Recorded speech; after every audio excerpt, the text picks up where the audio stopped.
Bien, salut tout le monde, c'est Mirbi et on se retrouve pour la review de l'épisode 1 de la partie 4 de Bleach The Tyson Year Blood War. Voilà, ça fait plaisir.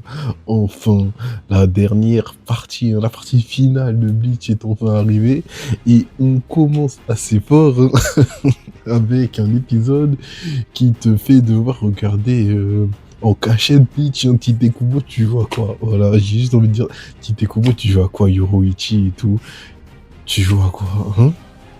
Non, mais à cause de toi, il faut qu'on regarde. Déjà, les sons des meufs, on n'a rien dit. Hein.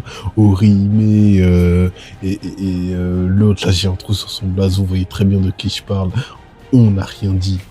Mais là, tu joues à quoi? Enfin bref, mis à part ça, l'épisode était vraiment cool, vraiment sympa. Hein. On a Uryu qui se retrouve devant le second de Yurabaa. J'ai plus son blast. De toute façon, j'aurais presque aucun blast des Stenritter. Ils ont tous des noms allemands ou je ne sais quoi, du coup, c'est mort. Du coup, le second de Yurabaa.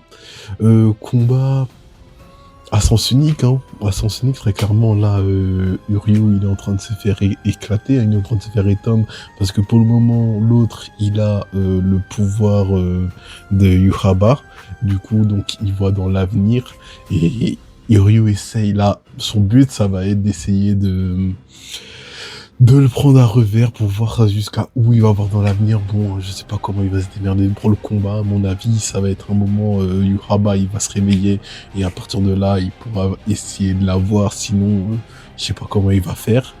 De l'autre côté, t'as Chiad qui s'est arrêté là, qui est avec, comment il s'appelle? Gunzo, je crois. Ils vont se taper contre des statues. Vraiment, s'il vous plaît, J'espère que Chad, ça va pas être ça, son seul combat de Dark, là. Parce que quand même, c'est la fin de Bleach. Je sais que dans le manga, lui et Orihime ne servent à rien dans ce dernier arc. J'espère qu'ils ont fait des modifs dans l'animé. Des modifs qui font que il va avoir une importance il va avoir un vrai fight. Parce que Chad, en fait, c'est un personnage, moi, je kiffe beaucoup le personnage. Et là, pour moi, juste lui foutre deux bras là en mode holo là, ça suffit pas. Pour moi, ça suffit pas. Ça, pour moi, c'est le début. Moi, il doit avoir un nouveau power-up, un power-up qui va le rendre bien. Enfin, au début de Bleach, Ichigo il dit, Chad il perd jamais. Mensonge, il a beaucoup perdu depuis, mais tu vois, il upgrade, il devient plus fort. Là, je veux encore un dernier power-up pour le personnage, un power-up où t'as vu, tu vois, tu sens qu'il est balèze, t'as vu, tu vois, tu sens que là, il a atteint, parce que t'as l'impression que le personnage, il est déjà mis à fond, t'as l'impression qu'il est toujours bloqué par quelque chose. Donnez-lui un vrai power-up, s'il vous plaît. Je veux pas que son seul fight, là, de l'arc, ce soit contre des putains de statues. En plus, il se les fait même pas toute seule, quoi. Donc là, ça, c'est histoire de le ralentir, histoire de le mettre quelque part. Donnez-lui un autre fight, voilà, avec un Stenritter, là.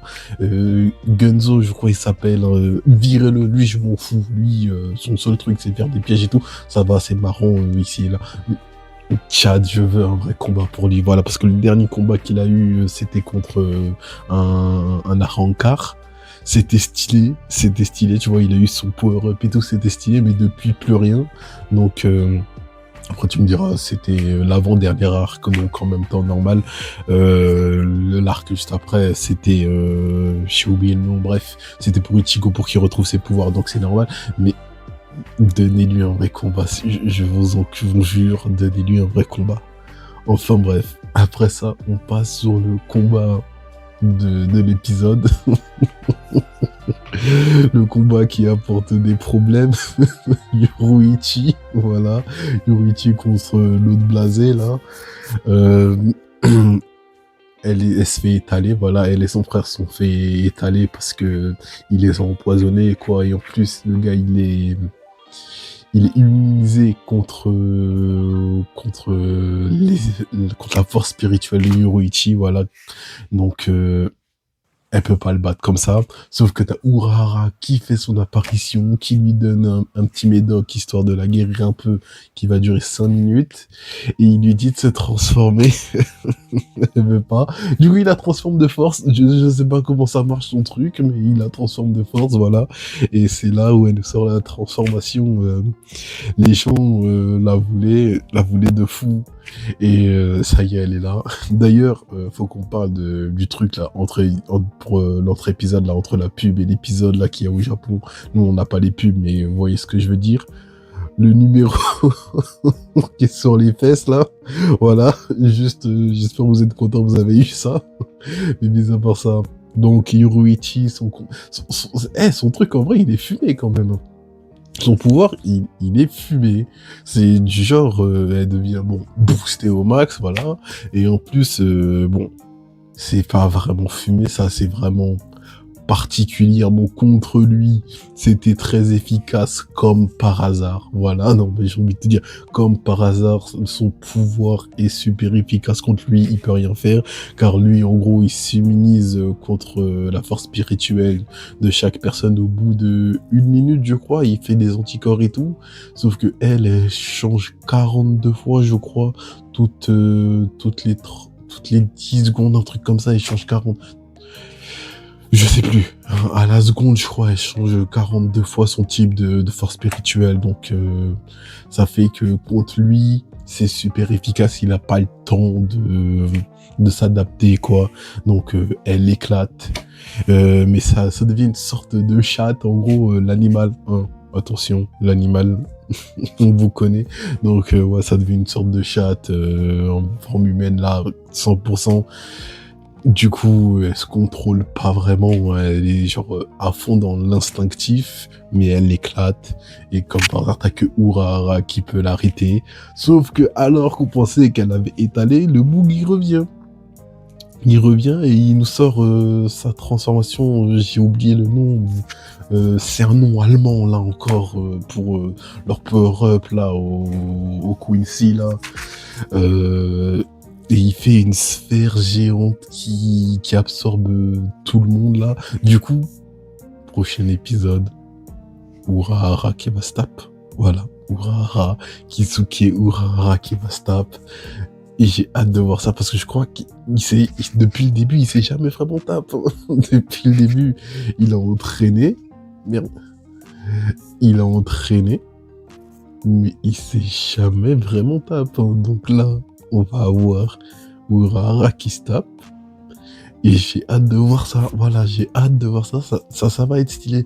Je sais pas si ça va être le prochain épisode. Je pense, j'espère. Mais en tout cas, ça va être stylé. Cette partie, je crois, elle fait 12 épisodes aussi, hein, je crois. Donc là, j'espère que ça fait plus, hein, parce que là, en 12 épisodes, ça me paraît un peu juste. On verra, on verra. J'ai pas regardé combien d'épisodes il y a. Je regarde jamais combien d'épisodes il y a, hein. Je devrais, mais je regarde pas. Donc voilà, on verra. Sur ce, ça va être la fin de cette petite review qui va sortir grave en retard d'ailleurs, hein, parce que pour ceux qui savent pas, j'ai fait la vidéo 5 animes Ichi à la limite du hentai 5. Voilà, interdite aux moins de 18 ans. Moi, c'est YouTube qui a décidé. Et j'avais mis une miniature, sauf que la miniature était selon YouTube un peu trop aguicheuse. Du coup, je peux plus rien poster pendant 7 jours. Donc là, vous allez avoir une vague de vidéos jeudi ou vendredi. Ça dépend à quelle heure je pourrai reposter. Alors soyez pas choqués. Voilà. Voilà, après, la semaine prochaine, ça va reprendre à la normale. Voilà, c'est tout. Donc, sur ce, likez, abonnez-vous, partagez. On se dit à plus pour une prochaine vidéo. Salut.